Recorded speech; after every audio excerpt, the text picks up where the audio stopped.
그 2019년도에 이른바 직장 내 괴롭힘 3법의 도입으로 직장 내 괴롭힘이 법의 규율을 받게 되면서 이제 많은 변화가 있었던 것 같습니다. 긍정적인 변화도 많았지만 괴롭힘의 개념과 판단 기준이 여전히 모호하다는 지적과 함께 분쟁 건수가 급증하고 있고 또 신고 제도가 악용되고 있다는 이야기들이 들려오고 있습니다. 그리고 그로 인해서 선의의 피해자가 발생하는 등의 부정적인 결과들이 나오고 있어서 좀 대책 마련을 논의하고 있는 중입니다. 그런데 이제 개념과 판단 기준의 모호함의 문제는 사실 처음부터 제기되고 있었고 일정 정도 이제 시간이 지나면서 다양한 사례들 그리고 판례가 축적되면서 그 경향성을 좀 판단할 수 있지 않을까 이제 다들 그렇게 생각을 하셨고요. 또 실제로 더 많은 사례가 이제 쌓이면서 해석론을 통해서 조금 그 개념이나 판단 기준을 정립할 수 있었던 것 같습니다. 그것에 관해서는 오늘 이 자리에 이제 토론자로 참석하신 김인희 변호사님께서 이제 논문을 쓰시기도 했는데요. 그래서 지금 현재 이제 실제 그동안 다양한 연구들이 이제 이루어져 왔고 저도 이제 논문도 이 주제로 쓰기도 했지만 그제 괴롭힘 법이 도입되고 나서 일정 기간이 지난 이제 2024 년인 지금 현재 실제 현장에서 괴롭힘 사건을 처리하는 이제 과정에서 어떤 문제들이 이제 드러나고 있는지 그런 논의들을 사실은 여기서 다룬 쟁점 이외에도 더 많은 쟁점들이 있기는 한데 조금 더 좀 이슈가 되는 부분들 제가 생각했을 때 조금 주관적이기는 하지만 그런 문제되고 있는 몇 가지 이슈들을 중심으로 정리를 해 보았습니다. 이 개념에서의 제 지위 또는 관계 등의 우위를 이용해서 업무상 적정 범위를 넘는 행위일 것 이 부분은 사실 최근 이제 이슈라기보다는 처음부터 문제가 됐던 부분인데요. 그 2 페이지에 두 번째 페이지에 보시면은 그 제가 이제 몇 가지 뭐 ILO 협약부터 해서 몇 가지 국가들의 직장 내 괴롭힘의 정의를 표로 정리를 해 봤는데요. 그 맨 아래쪽에 우리나라 근로기준법이 나와 있습니다. 잘 아시는 것처럼 사용자 또는 근로자는 직장에서의 지위 또는 관계 등의 우위를 이용해서 업무상의 적정 범위를 넘어 다른 근로자에게 신체적, 정신적 고통을 주거나 근무 환경을 악화시키는 행위를 금지하고 있습니다. 이런 형태의 정의 규정은 이제 바로 위쪽에 있는 일본에서도 볼 수 있는데요. 일본에서도 직장에서 행해지는 우월적인 관계를 배경으로 한 언동, 업무상 필요하고 상당한 범위를 초과한 것, 근로자의 취업 환경이 침해되는 행위를 직장 내 괴롭힘으로 정의를 하고 있는데 실제로 이제 이 법에서 직장 내 괴롭힘이란 용어가 등장하진 않고 있고 일본에서는 이제 파워 하라스먼트라는 이름으로 이 괴롭힘을 명명을 하고 있습니다.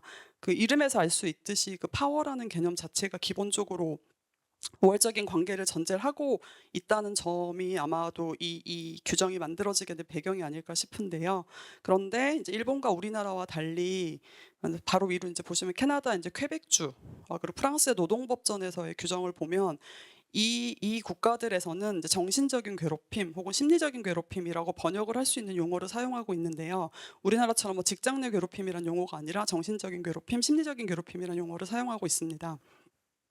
퀘벡주의 경우에는 심리적 괴롭힘의 정의를 근로자의 존엄성 또는 심리적, 신체적 온전함에 영향을 미치고 유해한 근로 환경을 초래하는 반복적, 적대적 또는 원치 않는 행위 등등의 형태로 상대방을 괴롭힘의 행위라고 정의를 하고 있습니다.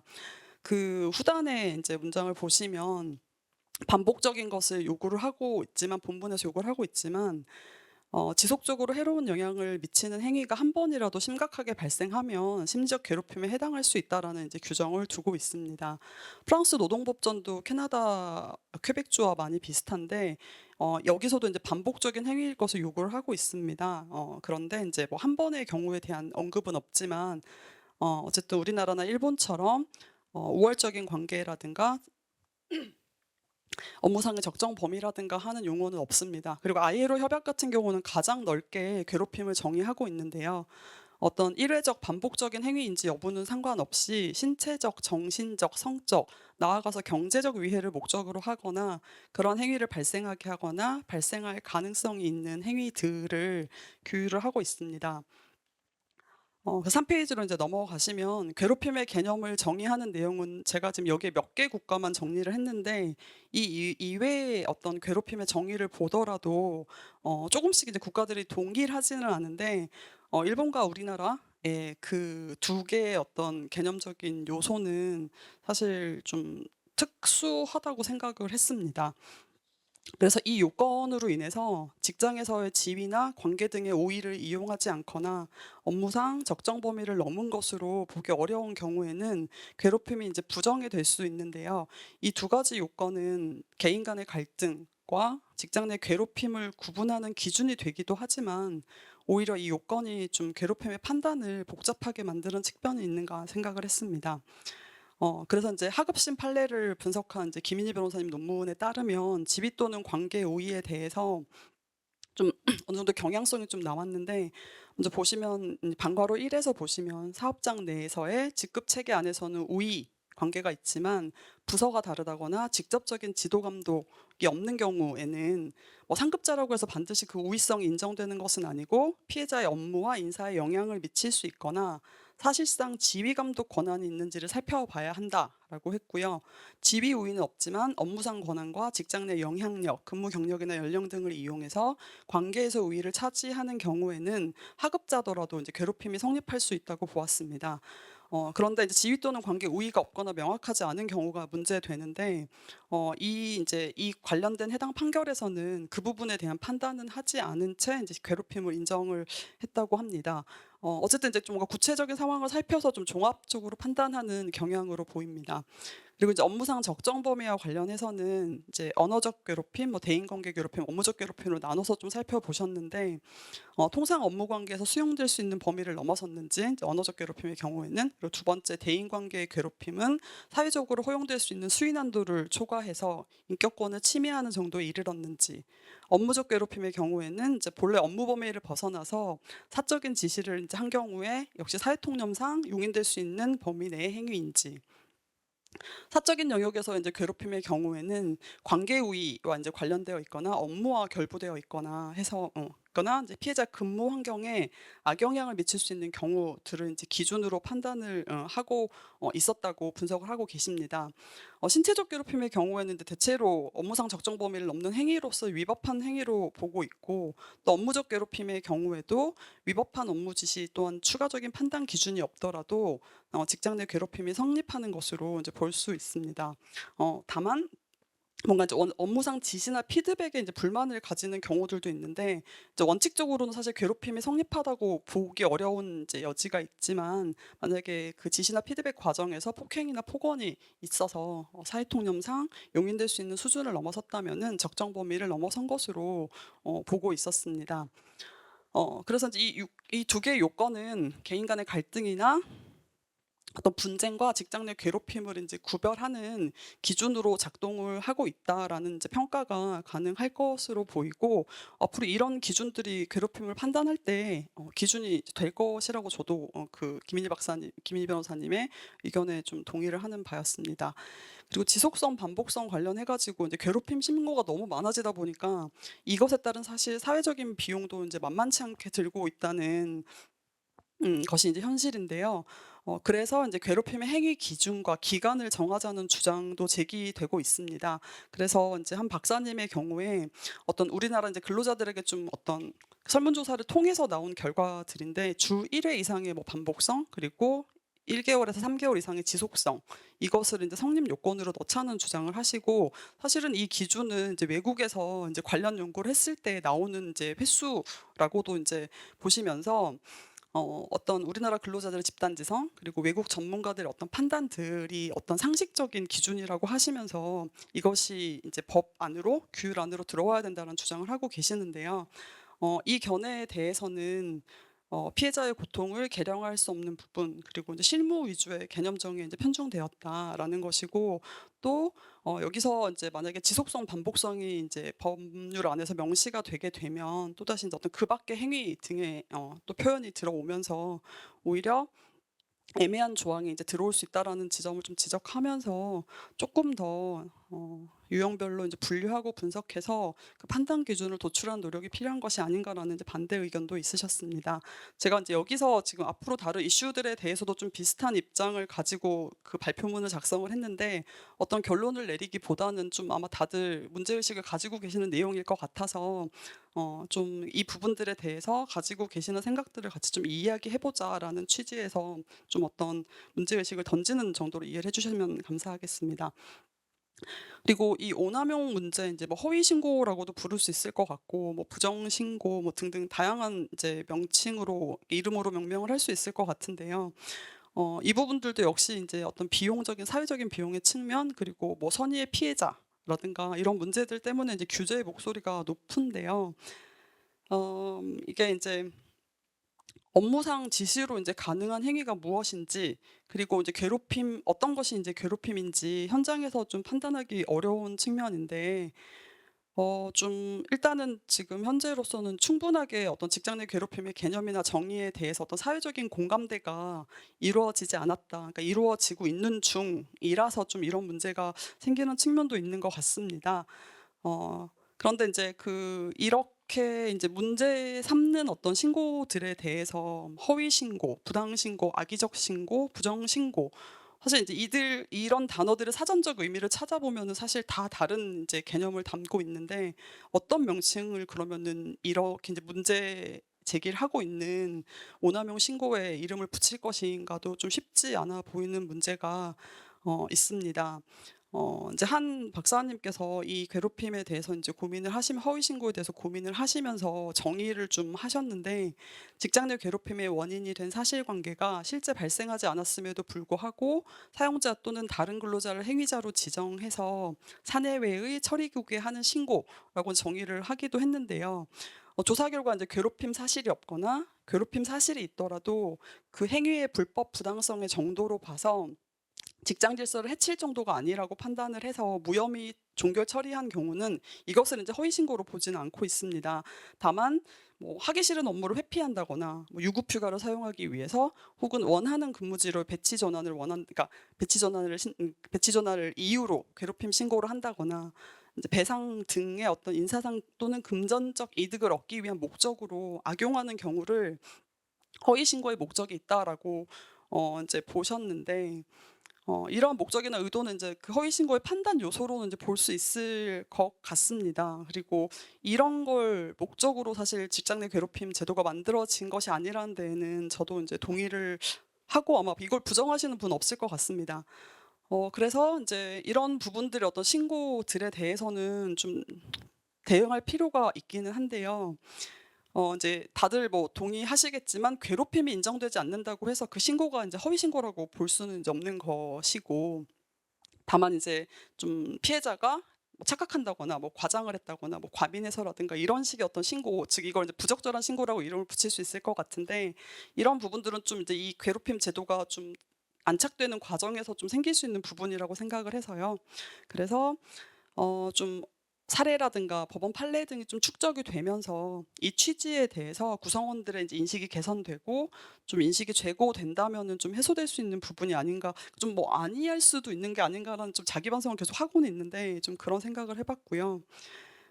이 허위 신고에 대한 논의가 인제 너무 이렇게 앞서가게 되면은 이제 직장 내 괴롭힘 신고 자체 허들이 좀 높아지면서 신고를 위축시킬 수도 있고 또 괴롭힘의 어떤 상황은 인제 존재하는데 오히려 이게 허위 신고냐 아니냐를 가지고 다투다가 보면은 좀 오히려 불필요한 분쟁까지 촉발되는 게 아닌가 좀 우려가 되는 부분이 있습니다. 그리고 이제 76 조의 3 제6 항에서 이야기하는 불리한 처우 관련해서 이 부분 관련해서는 좀 최근에 인제 2023 년에 나온 인제 판결에 따라서 저도 인제 첫 번째 청주지법 충주지원 인제 판결문에 대해서 이 발표문에 썼던 것처럼 되게 의미 있는 유의미한 인제 판결문이라고 생각을 했는데 쪼끔 다른 결의 어떤 판결문이 나와서 좀 이걸 비교해 보면서 어떤 사용자의 인제 보복 의사 그러니까 이게 형사 처벌이 되는 어떤 그 요건에서의 사용자의 고의를 요구하는 부분에 대해서 좀 고민되는 부분이 있어서 이 부분도 쟁점으로 좀 정리를 해 봤습니다. 그 충주지원 사건의 경우에는 음 그 피해 근로자가 상사로부터 직장 내 괴롭힘을 당해서 회사에 신고했는데 회사가 이제 한 달 뒤에 근무 장소를 변경을 했습니다. 이것에 대해서 이제 피해 근로자가 부당 정보 구제 신청을 했고 회사에서는 이제 그 76조의 3, 6항에서 정하는 불리한 초를 했음을 이유로 고소를 제기했고요. 회사가 그리고 이제 검찰에서는 이 벌금 200만 원 약식 기소를 했는데 그러니까 불리한 초에 해당한다고 봐서 약식 기소를 했는데 1심 법원에서 오히려 더 징역 6개월, 집행유예 2년이라고 하는 좀 긴 기간이 선고가 됐고 또 거기에 더해서 보호관찰 및 사회봉사 120시간을 명령을 했고 이제 이것이 대법원의 상고 기각이 되면서 확정이 된 사건입니다. 여기서 이제 불리함을 판단을 할 때 회사의 객관적인 사정이랑 이제 피해 근로자의 주관적 의사가 충돌할 경우에 직장 내 괴롭힘이 이제 규정의 어떤 취지를 이제 좀 하나하나 이렇게 분석을 하면서 피해 근로자의 주관적 의사를 우선시한다라는 것을 이제 확인을 했고요. 그러면서 이제 법원에서는 이제 불리한 처우를 판단을 할 때 이제 그 1, 2심 이제 판결의 어떤 그 해석상 사용자의 보복 의사는 이제 필요 없다라고 이제 판단을 하고 있는 것으로 볼 수 있고 만약에 보복 의사까지 요구를 했다면 피해 근로자가 이걸 증명하기에 좀 어려운 부분이 있다. 특히나 인사처분 같은 경우에는 사용자의 재량이 넓게 인정되는 부분이 있기 때문에 이것이 보복 조치라는 것을 증명하는 것은 좀 어렵다. 그런데 이 판결에서는 이 불리함을 판단하는 데 있어서 피해 근로자의 주관적인 의사를 중시하고 보복 의사까지는 요구하지 않았다라고 해서 유의미한 이제 해석을 한 것으로 볼 수 있다는 견해 의견이 있었고 저도 사실은 이제 이 부분에 이 판결을 되게 의미 있다라고 해석을 이제 같이 했는데요. 그런데 이제 이게 형사 판결임에도 불구하고 범죄 구속 요건을 이제 이 판결문 안에서 충분히 이제 분석하고 있지 않다는 이제 비판이 있었습니다. 그래서 이제 그 비교할 수 있는 이제 판례가 두 번째 서울중앙지방법원 2022노 884 판결인데요. 여기서 이제 피해 근로자가 괴롭힘 신고 후에 우울증을 다스리기 위해서 휴직을 했다가 이제 복직을 신청했는데 사용자가 불허한 사건입니다. 이 불허한 것이 이제 불이익 처우에 해당하는가가 문제된 사건인데요. 여기서 이제 대상 판결 2022노 884 판결에서는 사용자가 이제 어떤 피해자의 건강 상태 등을 고려해서 복직을 이제 거부할 만한 나름의 이유가 있었고 뭐 경위 사실 등을 이렇게 고려할 때 피해 근로자에게 어떤 불이익을 가할 의도에서 복직을 유예했다. 복직 신청을 불허한 것은 아니라고 이제 즉 고의가 없다라고 이제 무죄를 선고하고 대법원에서 이제 상고 기각으로 판결이 확정된 사건입니다. 그래서 이제 이 고의의 부분을 좀 이 판결에서는 좀 확실하게 요구를 하고 있어서 앞에서의 청주지법 충주지원 이제 판결과는 좀 비교되는 것으로 보고 있어서 이 부분에 대해서도 한번 좀 이야기를 해봤으면 좋겠다고 생각을 했습니다.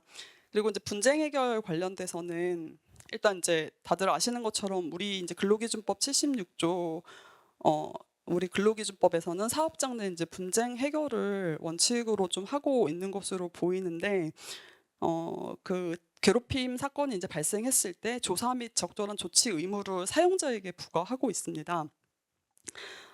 그런데 이제 사용자 또는 사용자의 친족인 근로자가 괴롭힘의 이제 가해자인 경우에는 사실 이제 현행 법 규정에 따르면 사실 제대로 된 조사가 불가능한 구조입니다.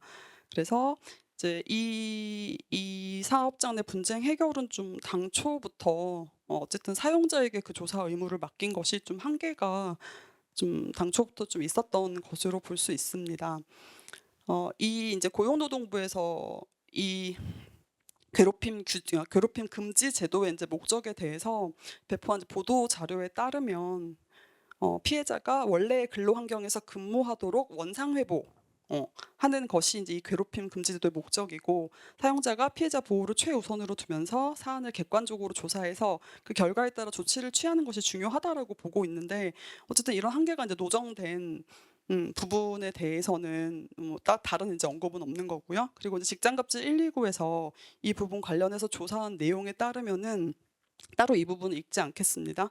그 사업장 내 분쟁 해결의 어떤 한계가 이제 어쨌든 분명해 보이는 부분이 있습니다.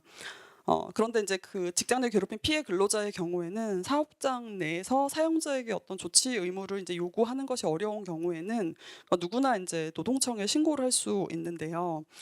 신고가 없더라도 사용자의 조사가 부실하거나 사회적으로 문제되는 사업장의 경우에는 이제 근로감독관의 직권조사가 가능한 부분이 있기도 합니다.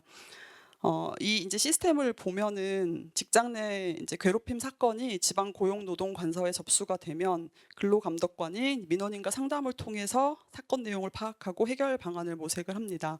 그래서 상담이나 초기 지도로 해결이 안 되면 정식 사건으로 배정을 하고 담당 근로감독관이 이제 법 위반 여부를 판단을 해서 개선 지도 과태료 부과 또는 입건 등의 조치를 하게 됩니다.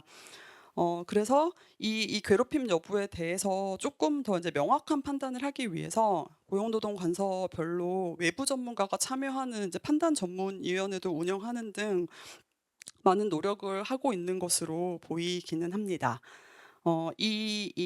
아래 이제 표 같은 경우에는 이게 이제 고용노동부로 접수된 직장 내 괴롭힘 신고 사건의 접수 처리 현황인데요. 그 다음 장을 보시면 취하된 건수와 기타 처리된 사건이 상당히 많습니다. 2023년의 경우에는 이제 88%가 넘는데요. 이러한 이제 결과에 대해서 접수 건수에 비해서 사건 처리가 제대로 되고 있지 않다는 이제 평가가 가능할 수 있습니다. 처리 과정에 이제 문제가 있다고도 볼 수 있고, 실제로 이제 한 언론 기사에서 노동청에 사건을 접수한 이후에 어떠한 이제 부당한 경험을 했는가라고 이제 살펴봤을 때 사건 처리가 지연됐다거나 근로감독관에 의한 인권 침해가 있었거나 소극적인 조사, 형식적인 조사, 불합리한 판단 등이 이제 지적이 되고 있습니다. 그래서 이제 이 부분에 대한 문제를 해결하기 위해서 직장갑질 119는 전담 근로감독관을 충원을 해야 된다라고 제안을 하고 있는데요. 그러니까 이제 전문성을 갖춘, 그리고 이제 근로감독관의 판단을 신뢰하기 위해서는 조금 전담해서 그리고 조금 더 많은 인원이 이 역할을, 이 업무를 담당해야 된다라는 의견입니다. 고용노동부는 또 실제로 일부 지방노동고용관서에서 전담 근로감독관 제도를 운영을 하고 있고, 앞서 봤던 것처럼 그러니까 직장 내 괴롭힘 판단 전문위원회를 설치해서 위원회 자문을 거쳐서 판단하도록 하는 등의 노력을 하고 있는데요. 이게 이제 신고 건수가 너무 이제 급증을 하다 보니까 업무 과부하의 문제가 생길 수 있고, 또 그렇다 보면 사건 취하를 뭐 유도한다거나 부실한 어떤 조사 처리 결과가 있다거나 하는 이제 결과가 우려되는 바가 있습니다.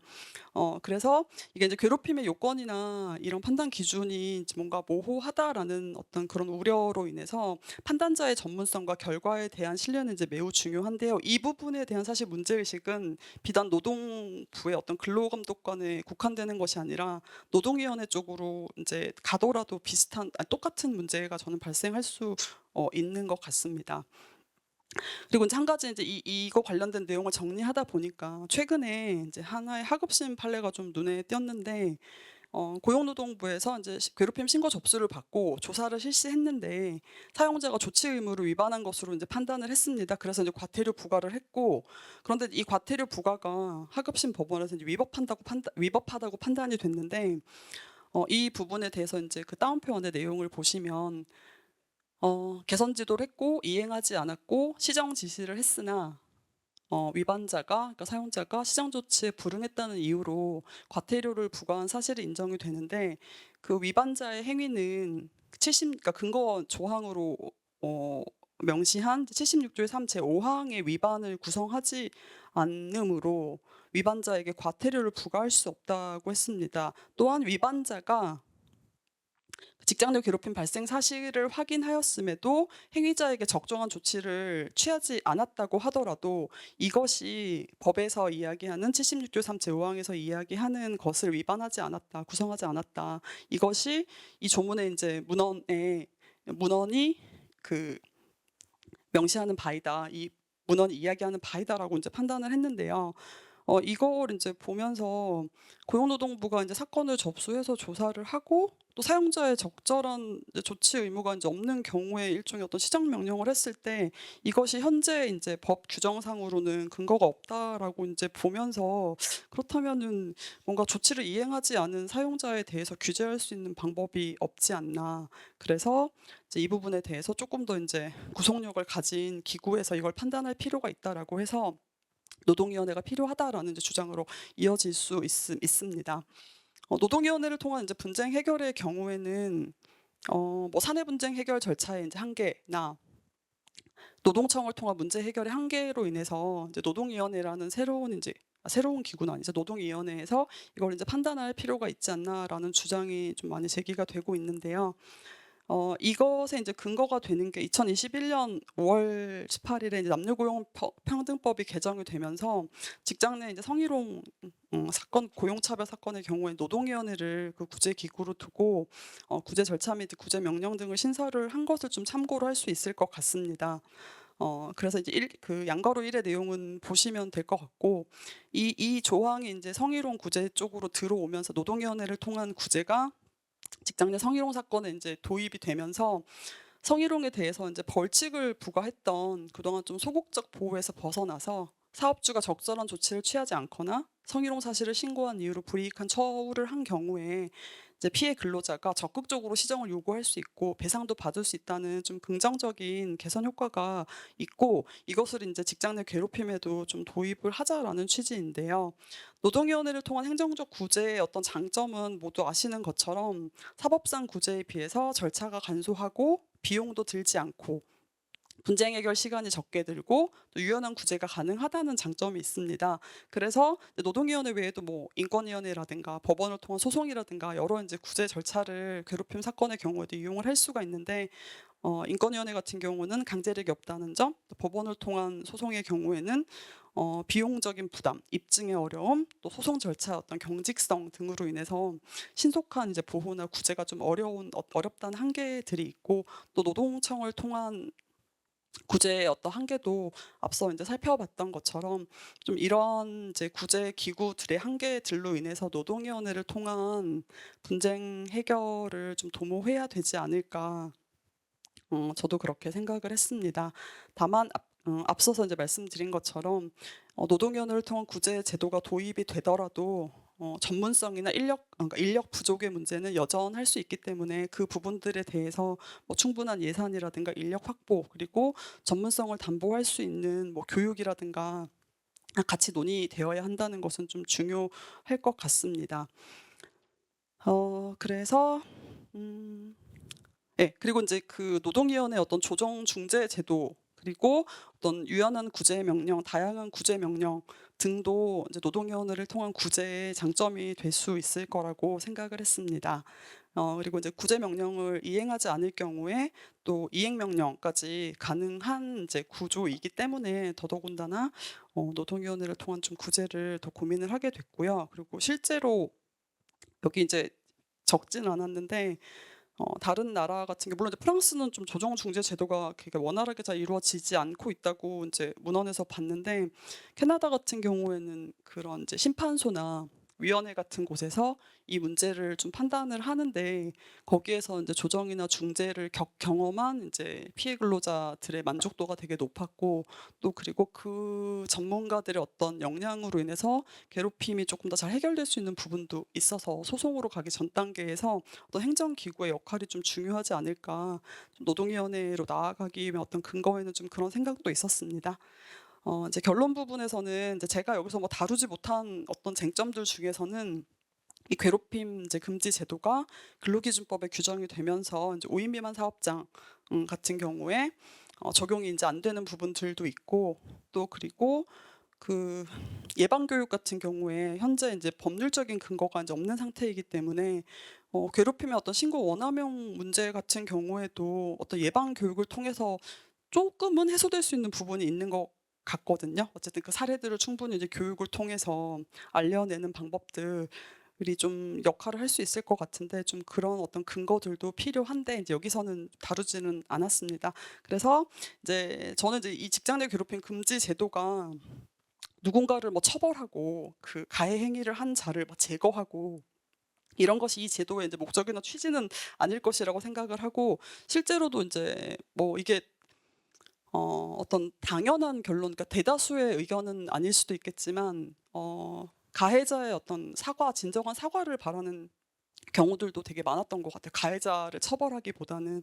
그런데 이제 그 사과를 얻어내는 과정 자체에서 이제 필요한 어떤 이제 기술이라는 표현이 맞는지는 모르겠지만 좀 그런 것들이 좀 더 고민이 될 필요가 있는 거고, 지금 현재는 이제 이게 막 어떤 개인 간의 갈등과 무조건 신고를 하고 누군가 하나를 쳐내고 막 이런 양상으로 진행되는 측면이 없지 않아 있는 부분도 있죠. 근데 그게 이 제도의 목적도 아니고 또 실제로 어떤 근로자들도 그 직장을 떠나고 싶지 않고 그 직장에서 계속 남아서 일을 할 수 있는 것을 인제 원한다면 그것으로 가는 인제 방향에서 이 금지 제도가 좀 역할을 다했으면 좋겠다는 생각을 요즘은 많이 하게 되는 것 같습니다. 그래서 아무튼 저도 인제 되게 고민이 많은데 오늘 토론자분들께서 좀 많은 의견 주시면 저도 인제 듣고 앞으로 공부를 하면서 연구를 하면서 쪼끔 더 보완을 해 나가도록 하겠습니다.